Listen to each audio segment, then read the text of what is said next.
புலவர், திருமூலர், திருமந்திரம் எழுதியவர் 684வது பாட்டில் ஒரு நல்ல மேட்டர் சொல்கிறாரு.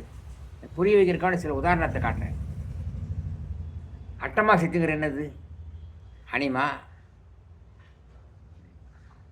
உடம்பு அனுமாரம் வைக்கிறது, மகிமா மேலுக்கு மேலாக்குறது, கரிமா அப்படியே பாறை மாதிரி உடம்பு வைக்கிறது, லகிமா காற்று போல் அப்படி ஜஸ்ட் அப்படியே கான்ட்ராஸ்ட் காற்று போல் மிதப்பது,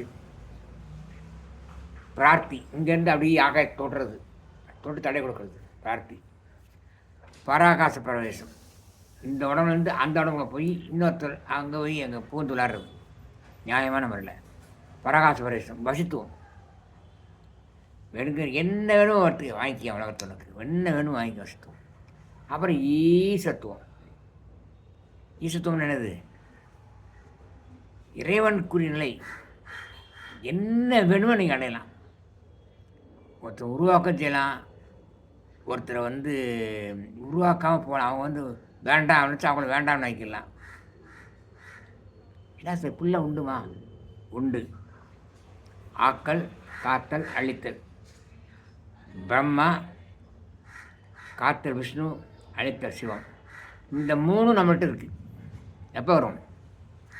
அட்டமா சித்திகள் வந்துச்சுன்னா அதெல்லாம் கிடைக்கும். அப்படி அட்டமா சித்திகள் வாங்கிட்டு ஒரு வருஷம் அப்படியே 12 அட்டமா சித்தி வாங்கிட்டு ஓராண்டு உள்ளம் ஒன்றி தவயோகம் செய்தார். அட்டமா சித்தியெல்லாம் கிடச்சிருச்சு. உடனே இந்த டாக்டருக்கு படித்தவங்களாம் என்ன பண்ணுவாங்க? டாக்டர் படித்தா இப்போ ஹவுஸ் சர்ஜன் இருக்கலாம். ஹவுஸ் சர்ஜன் ஆக்குறதுனா இன்னும் டாக்டர் ஆகலான்னு அர்த்தம், பயிற்சியில் இருக்கே அர்த்தம்.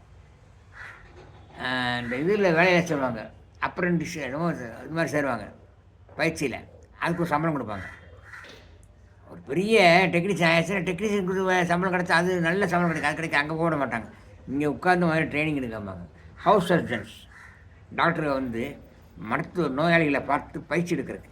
அப்படி ஒரு பயிற்சியில் இருந்தால் என்னென்ன கிடைக்குமோ அந்த ஈசத்துக்கும் இந்த ஒரு வருஷம் ஃபுல்லாக தவத்தில் இருக்கணும், இருந்தால் தான் கிடைக்கும் என்று சொல்கிறார்.